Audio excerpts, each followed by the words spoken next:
The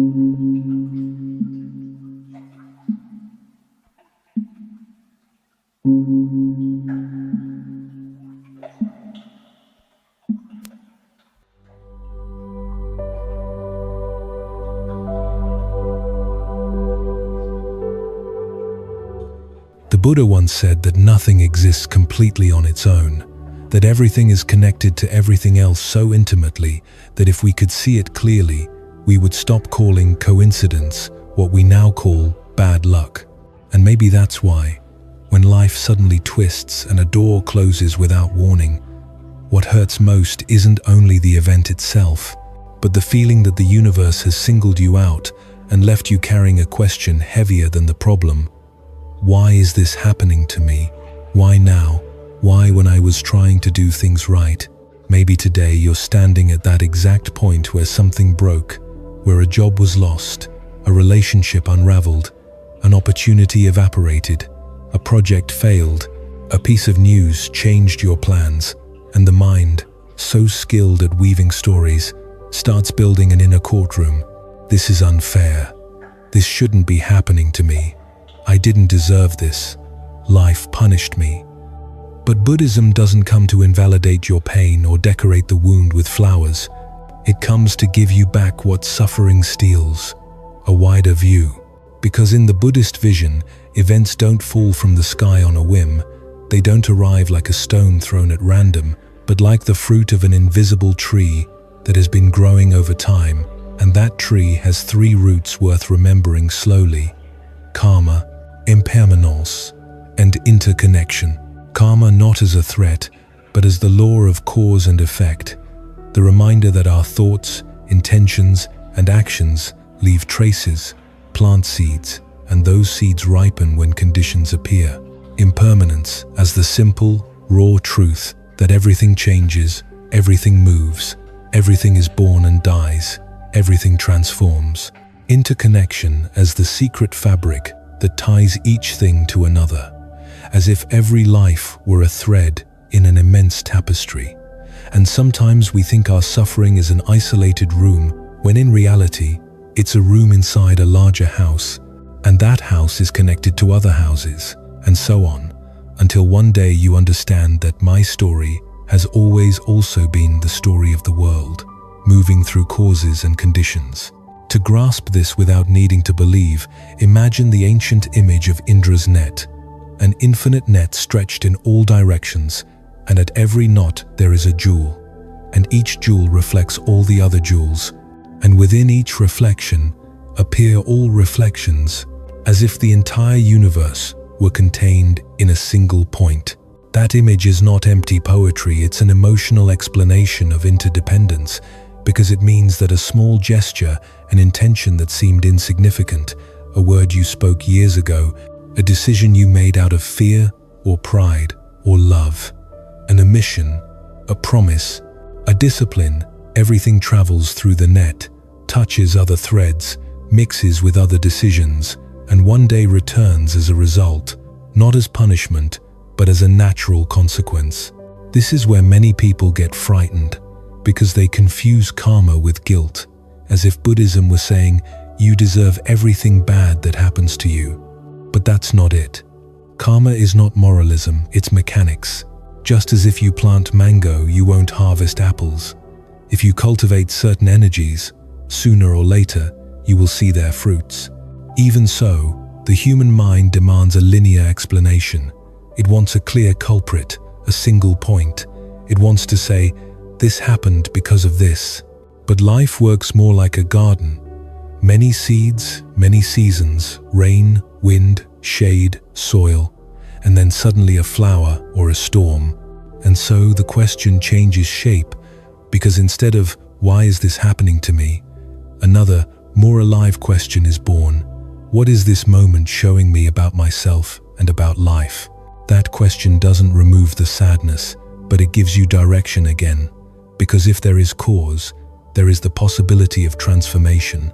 And if there is impermanence, there is the possibility of relief. And if there is interconnection, you are never as alone as you think, even when nobody understands you. And when I say you're never as alone as you think, I don't say it to minimize your wound. I say it because in Buddhism, seeing interconnection is like turning on a lamp in a dark room. You're still in the room, but you stop bumping into everything. And that lamp begins with an uncomfortable truth, the truth of impermanence. If everything changes, then what is tightening your chest today will change too. Still, the heart resists. A part of us wants guarantees. It wants life to sign a contract. It wants love not to move. It wants work not to break. It wants the body not to age. It wants the family not to fracture. And within that demand, suffering is born not only because of what happens, but because we fight what is already happening. Here the Buddha taught something that transforms everything, the difference between pain and suffering. And to explain it, he didn't use complicated theories. He used the parable of the two arrows. He said, the first arrow is inevitable. Life brings loss. It brings change. It brings illness. It brings goodbyes. It brings uncertainty. That is existence in an impermanent world. But the second arrow is not inevitable. The second arrow is the one you shoot at yourself when you add resistance, when you add guilt, when you add hatred, when you keep repeating, this shouldn't be happening. Then what was a wound becomes war. What was crying becomes a prison. What was sadness becomes an identity.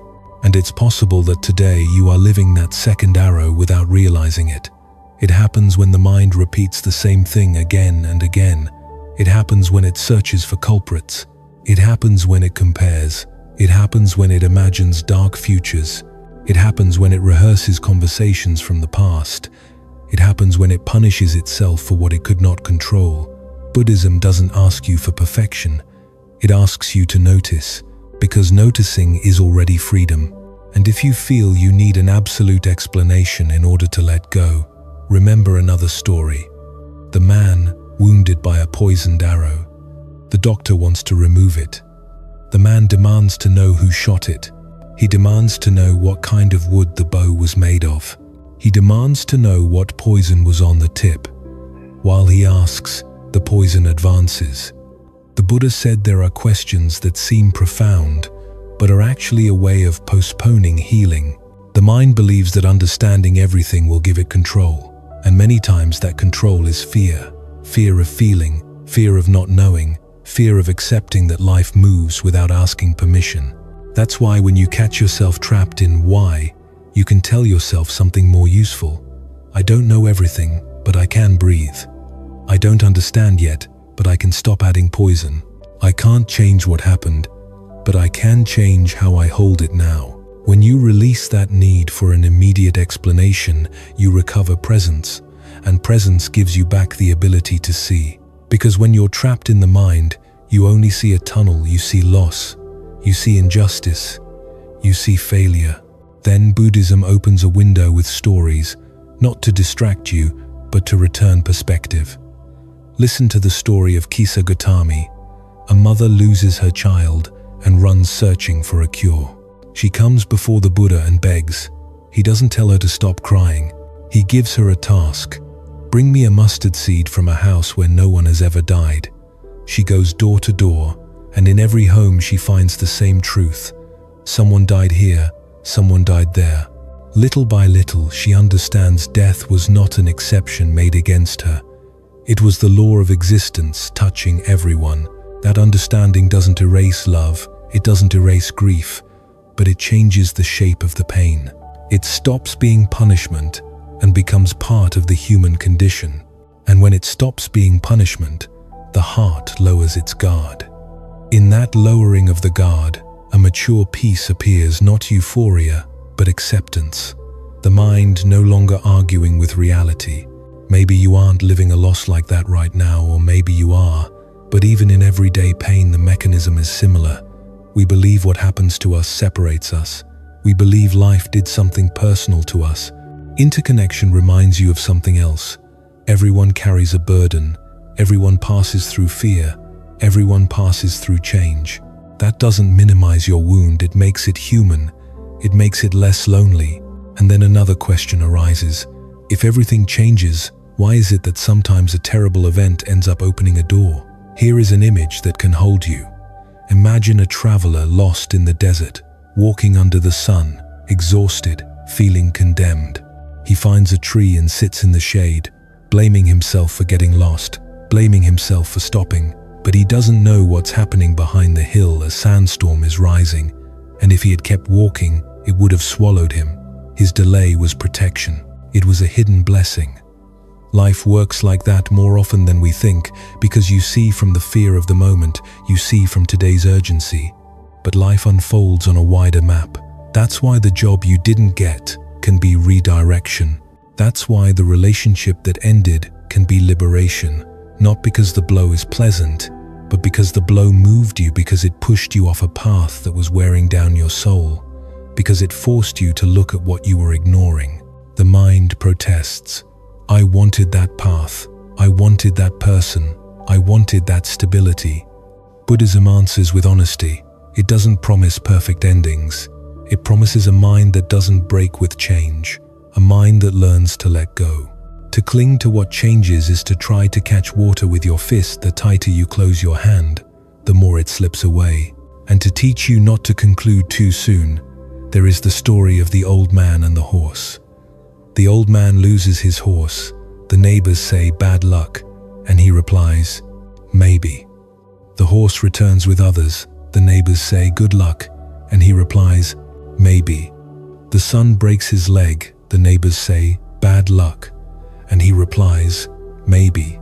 War arrives. The young men are drafted, but the son isn't taken, and the neighbors say, "Good luck," and he replies, "Maybe." The lesson is simple. Life is too vast for your immediate judgment. We suffer because we label too quickly good, bad, unfair, deserved, and those labels are a form of control. Buddhism invites you into a spacious mind, a mind that can say, "I don't know yet," and that "I don't know" is humility. Humility lowers the tension. When tension drops, the heart softens. When the heart softens, life enters again.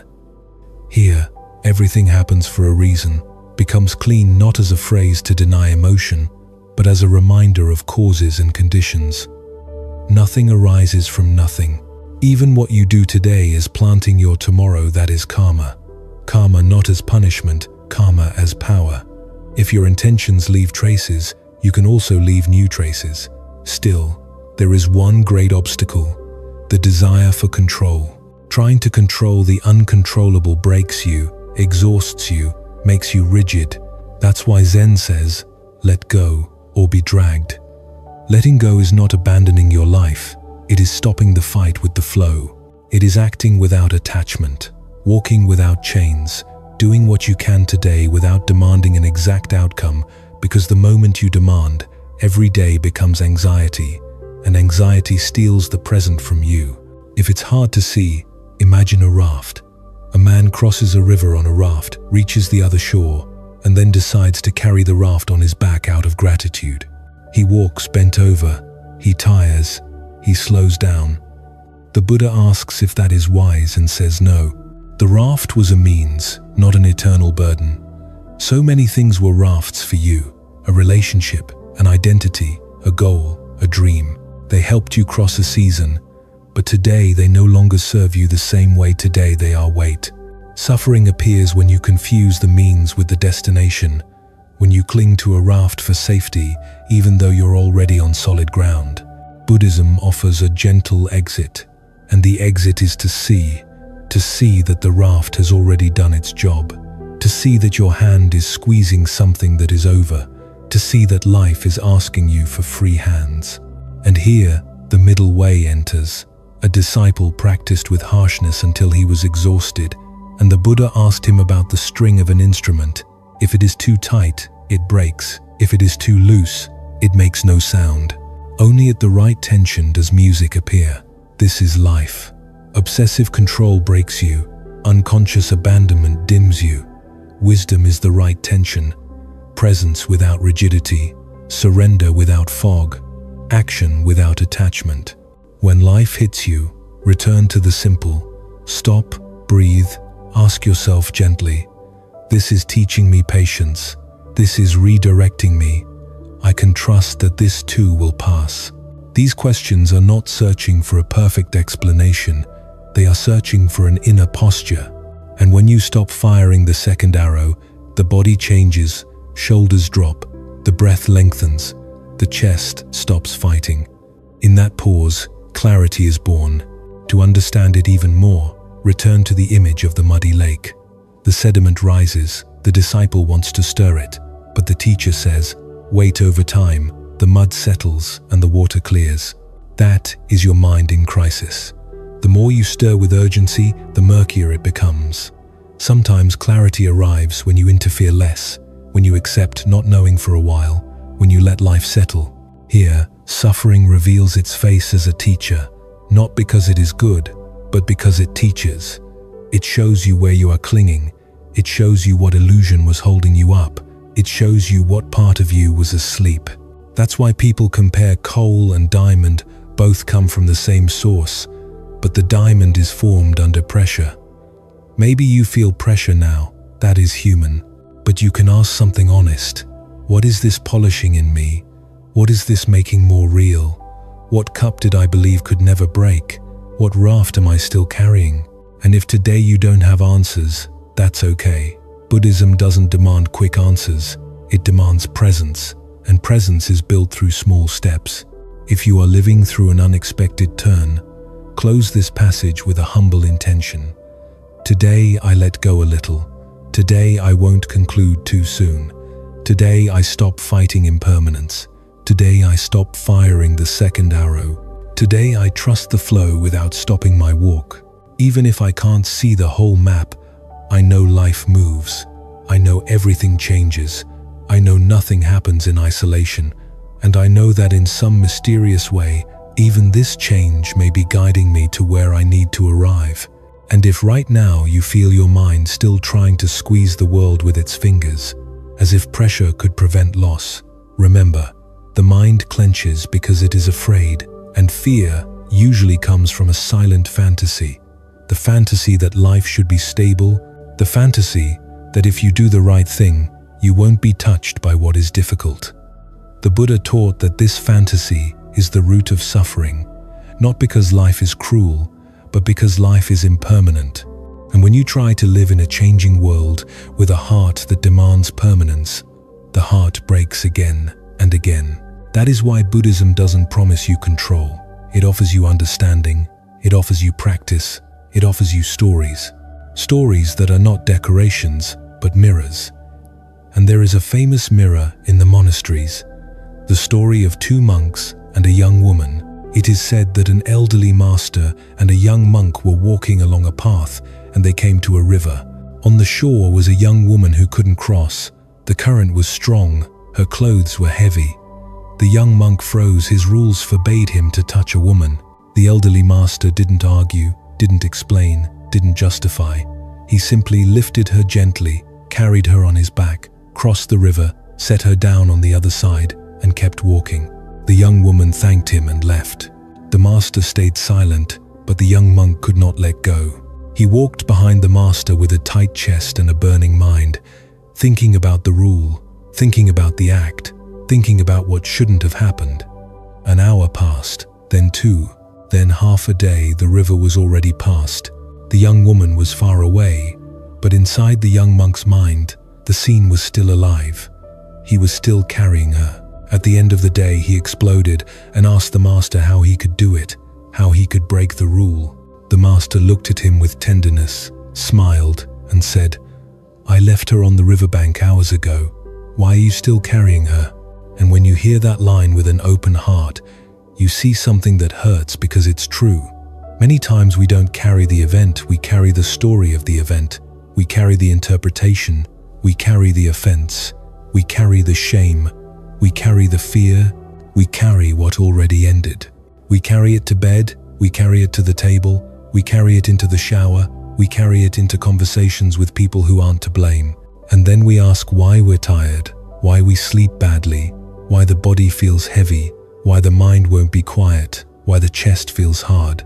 In that story, the master didn't teach morality, he taught freedom. He showed that suffering isn't always in what happens, it's in what we refuse to release. And here, letting go becomes a sacred word. It's not forcing yourself to forget. It's not pretending it didn't hurt. It's stopping the habit of carrying what no longer needs to be carried. It's leaving the river at the river, leaving the shore at the shore, leaving the past in the past. And when you do that, you don't become indifferent. You become light. You become clear. You become able to live the present. That is Buddhist peace.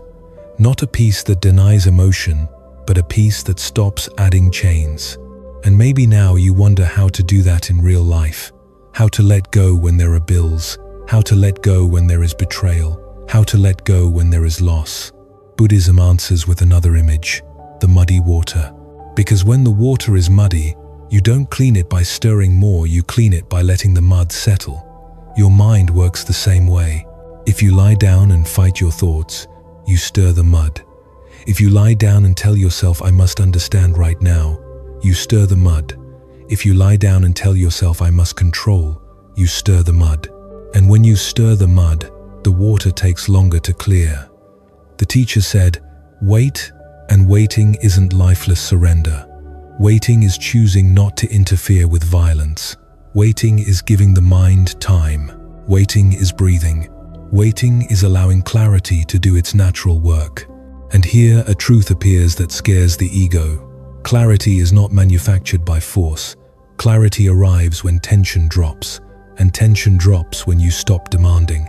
That's why the Buddha insisted on mindfulness, on watching the breath, on feeling the body, on returning to the simple, because the simple brings you back to the present. And the present is the only place where you can plant new karma, because karma is not a past that condemns you.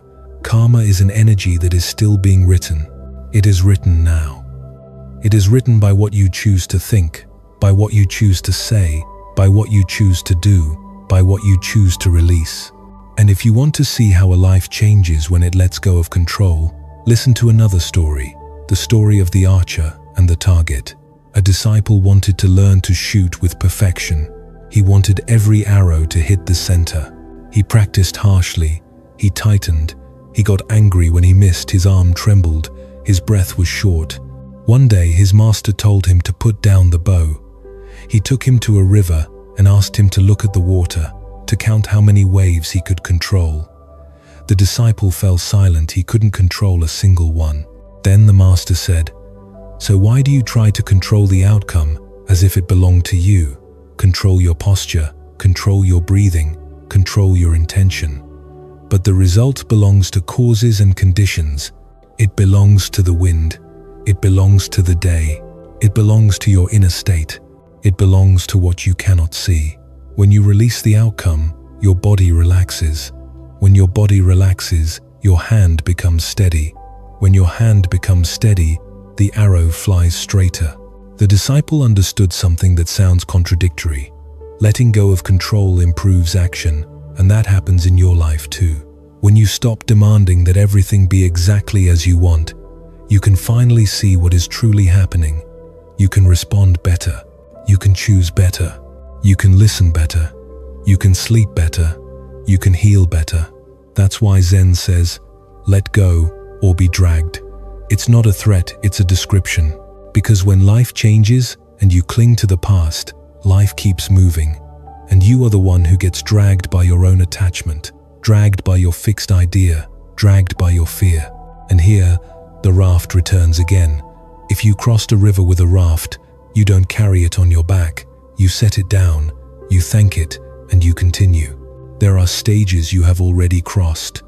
There are versions of you that have already fulfilled their purpose. There are dreams that were necessary for you to grow, but today they are no longer true, and your suffering may be the clearest sign that you are carrying an old raft. You are carrying an identity that no longer fits you. You are carrying a relationship that no longer protects you. You are carrying a plan that no longer breathes. You are carrying an idea of yourself that is no longer real. Buddhism does not humiliate you for that, it wakes you up. It says, look at your back, look at your burden, look at what you're carrying. And then it offers you compassion. Because letting go is not a cold act. It is an act of love for your nervous system, an act of love for your heart, an act of love for your future. And if it still feels hard to believe that a loss can be redirection, return to the traveler in the desert, return to the storm he couldn't see, return to the delay that saved him. Because so often life protects you without explaining itself. So often life closes a door so you don't walk into a room that would have broken you. So often life takes one thing so you have space for another. And this isn't magic, it's interconnection. It's cause and condition. It's the larger map your smaller mind can't see. That's why the old man with the horse kept saying maybe, because his wisdom was not concluding too soon. His peace was not labeling. His freedom was not rushing to judgment. And here is a simple practice for this moment. Not a practice to make you perfect, but a practice to create space. When you feel like something is breaking you, stop, breathe, and ask yourself 3 questions. What am I carrying that is already over? What am I trying to control that cannot be controlled? What would it look like to let go just a little today? And if you can't answer, don't punish yourself. Just repeat the intention. Today I let go a little. Today I won't shoot the second arrow. Today I let the mud settle. Today I put down the raft. Then return to the body. Return to the air coming in. Return to the air going out, because your body always lives in the present. Your body doesn't live in yesterday. Your body doesn't live in tomorrow. Your body lives now. And when you return to the body, you return to reality. And when you return to reality, suffering loses strength. Because suffering feeds on stories, it feeds on imagined futures, it feeds on repeated pasts. Reality, on the other hand, is simpler. In this moment there is breath. In this moment there is ground. In this moment there is a heart still beating. In this moment there is life. And when you recognize that without denying the pain, a small calm appears. Not a calm that solves everything, but a calm that lets you take the next step, and the next step is enough. Because the Buddha didn't ask you to see everything. He asked you to walk with clarity. He asked you not to cling. He asked you not to add poison. He asked you to remember impermanence. He asked you to remember karma as power. He asked you to remember interconnection as invisible support. And when you integrate that, the phrase "everything happens for a reason" stops being a slogan. It becomes a breath. It becomes a posture. It becomes a way to move through the night without breaking. It becomes the decision to trust the flow without stopping your walk. It becomes the art of letting go without abandoning. It becomes the humility of saying, "I don't know yet." It becomes the patience to let life reveal its meaning over time. And even if today you are in the middle of change, even if today you don't understand, even if today the cup is broken, remember what matters. The cup breaks and love can continue. The plan falls apart and your worth can continue. The door closes and the path can continue. Because you are not the form, you are the awareness that learns to move with life. And that awareness, when it stops squeezing, discovers something surprising. The water clears on its own, the heart softens on its own, the storm passes, and in some mysterious way, even this may be guiding you to where you need to go. And now that you've heard these stories, you may feel something deeply human. One part of you wants to believe, and another part of you wants to demand proof. The part that demands proof often comes from an old wound, a wound that learned to distrust, a wound that learned to think letting go is dangerous. But the Buddha taught that life is not understood only with the mind. Life is understood through direct experience. That's why he insisted on practice, why he returned again and again to the breath, because the breath doesn't lie. The breath shows your state. If you breathe short, there is fear. If you breathe tight, there is control. If you breathe softly, there is trust. And in that simple bridge between the air that enters and the air that leaves, Buddhism offers you a door, the door of interfering less, the door of letting life do its work. Because there is something your mind forgets when it is in crisis. Your body knows how to regenerate, your mind knows how to settle, your heart knows how to soften, but your resistance interrupts that process. And here Buddhism becomes very clear. You don't always have to do more. Sometimes you have to do less. Sometimes you have to open your hand. Sometimes you have to let the mud stay on the bottom. There is a story told in certain temples. A disciple was desperate, saying his mind wouldn't stop, saying his life was falling apart. He begged for a quick method, an immediate solution. His master gave him a bowl filled with water and asked him to carry it without spilling a single drop. The disciple walked in tension, walked in fear, walked thinking about failure, walked listening to the noise of his own thoughts, walked with a rigid body, and the bowl shook. The water was about to fall. After a while, the master asked him what he had seen along the way. The disciple couldn't remember anything. He hadn't seen trees, he hadn't seen the sky, he hadn't seen people. He had only seen the water that might spill. The master said, "That is how a mind lives when it wants to control everything. A mind so focused on avoiding error that it forgets the landscape. A mind so focused on holding an image that it loses life." Then the master asked him to walk again. This time he told him to breathe, to loosen his shoulders, to walk gently. The bowl was still in his hands, but the body changed. The water became steadier, and the disciple saw the sky, saw the trees, saw the light, and he understood. Controlling is not clenching, controlling is presence. And presence is not tension, presence is clarity. And when presence appears, obsessive control becomes unnecessary, because you are no longer running, no longer defending an illusion. You are here, you are alive, you are breathing, and from here you can respond. This story sounds simple, but if you bring it into your life, you will see how many times you walk like that, with a trembling bowl, with fear of spilling, with fear of failing, with fear of losing, and in the meantime, you don't see the landscape, you don't see that there is help, you don't see that there are options, you don't see that there are alternate paths. That is why Buddhism insists on interconnection, because when you are in the mind of control, you feel alone, you feel responsible for everything, guilty for everything, threatened by everything, and that mind becomes exhausted, that mind becomes sick, that mind becomes hard.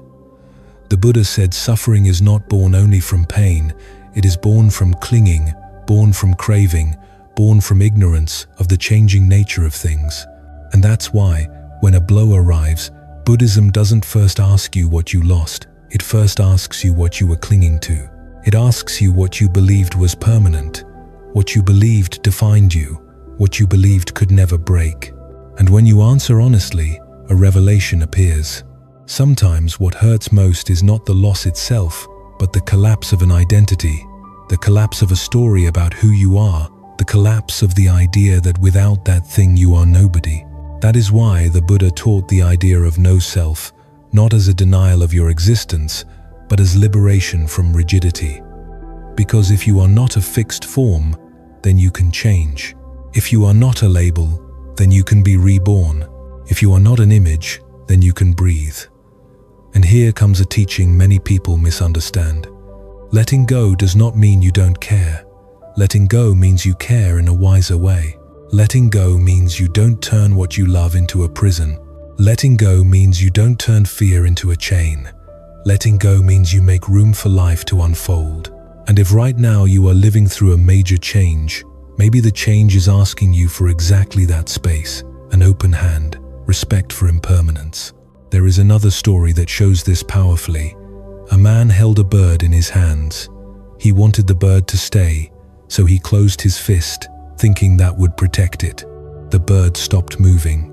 Then the man opened his hand, the bird breathed, the bird lived, and the master told him, "Love is not a closed fist, love is an open hand. Life is the same way. When you close, you suffocate. When you open, you breathe." And yes, opening can hurt sometimes, because opening means accepting that something might leave. But opening is also the only way for something to be real, because what stays by force is not peace. It is fear, it is control, it is suffering. And here the phrase returns, everything happens for a reason. That reason won't always be a beautiful story.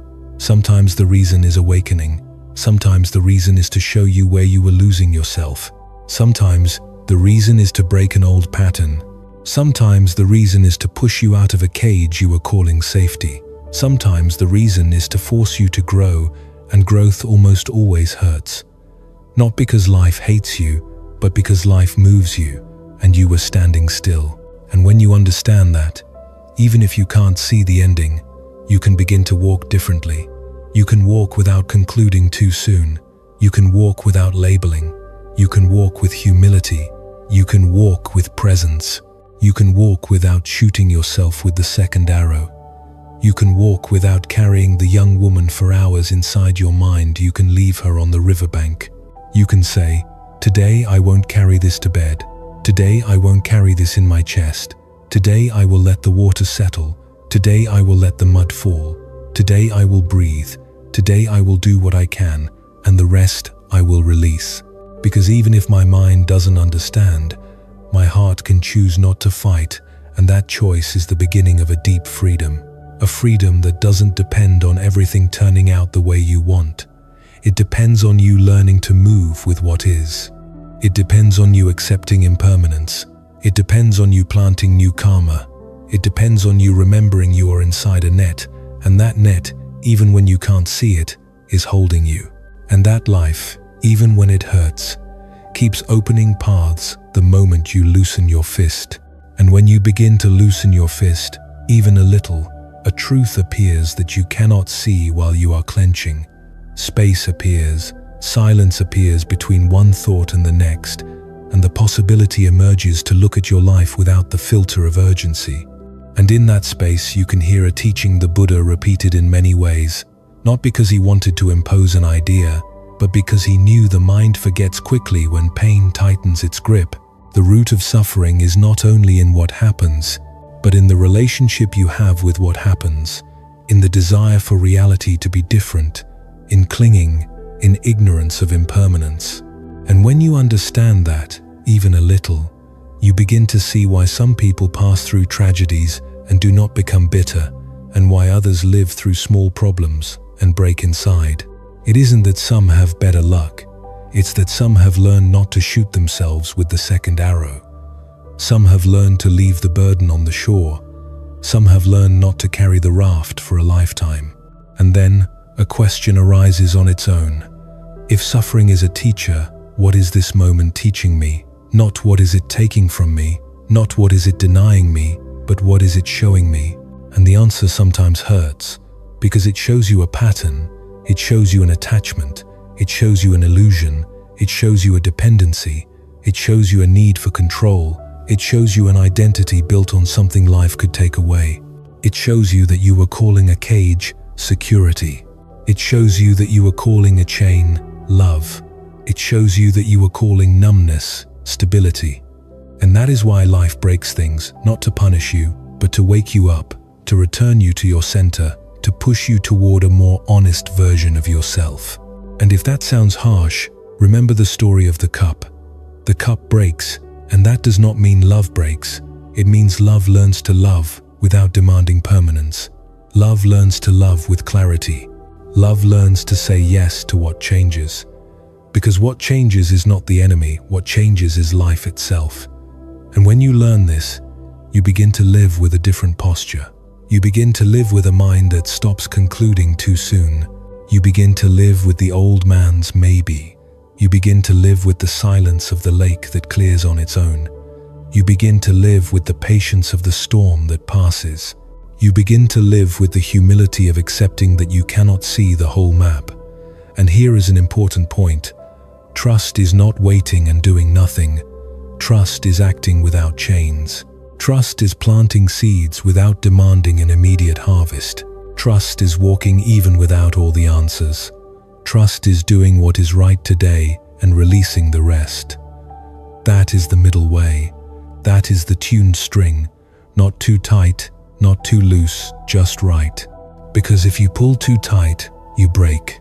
And if you loosen too much, you lose yourself. The right tension is presence. The right tension is intention. The right tension is compassion. And compassion not only toward others, but toward you. Compassion toward your body. Compassion toward your mind.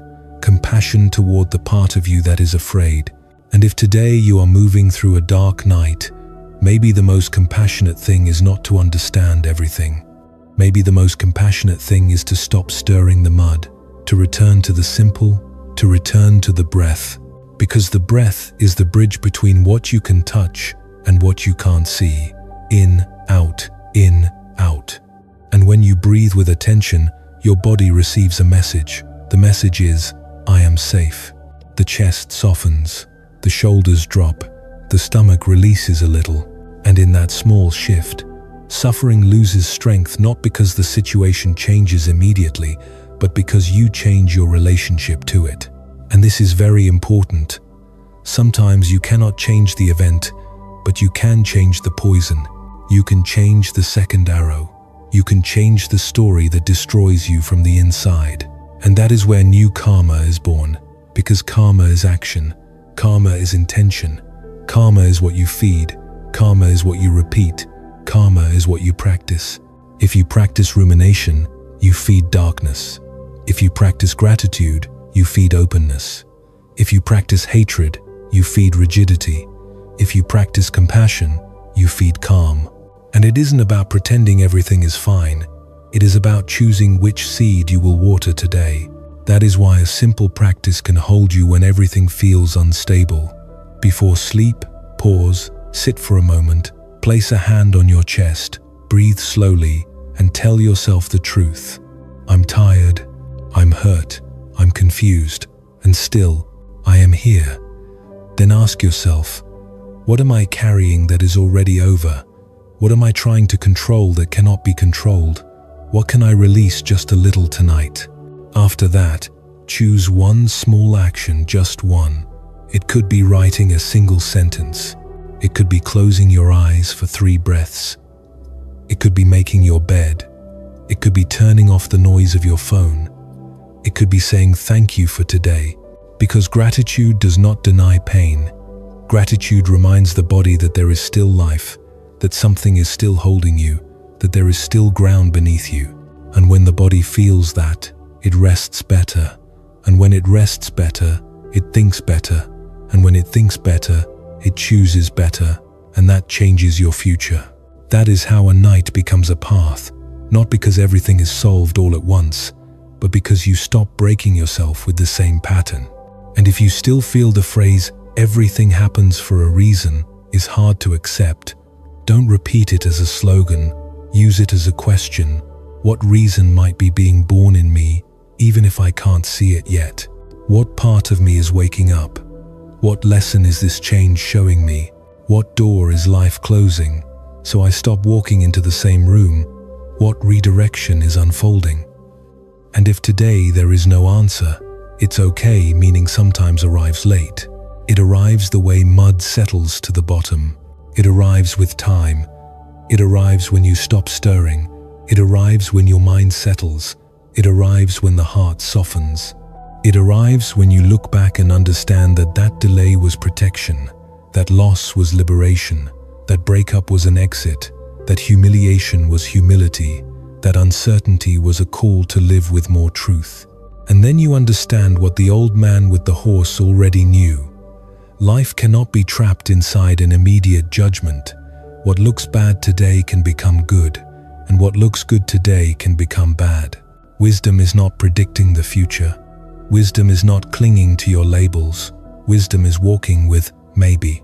And walking with maybe is an act of trust, not naive trust, but mature trust. The trust of someone who understands impermanence. The trust of someone who knows nothing lasts, not the loss, not the anguish, not the fear. The trust of someone who knows that pain also passes, and when it passes, it leaves a mark, and that mark can become bitterness, or it can become understanding. And you can choose. You can't always choose what arrives, but you can choose what you do with what arrives. You can choose whether you carry the young woman for hours in your mind, or whether you leave her on the riverbank.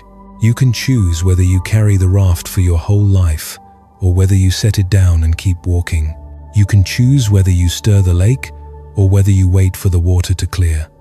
You can choose whether you shoot the second arrow, or whether you stop it. And that choice is the center of Buddhist freedom.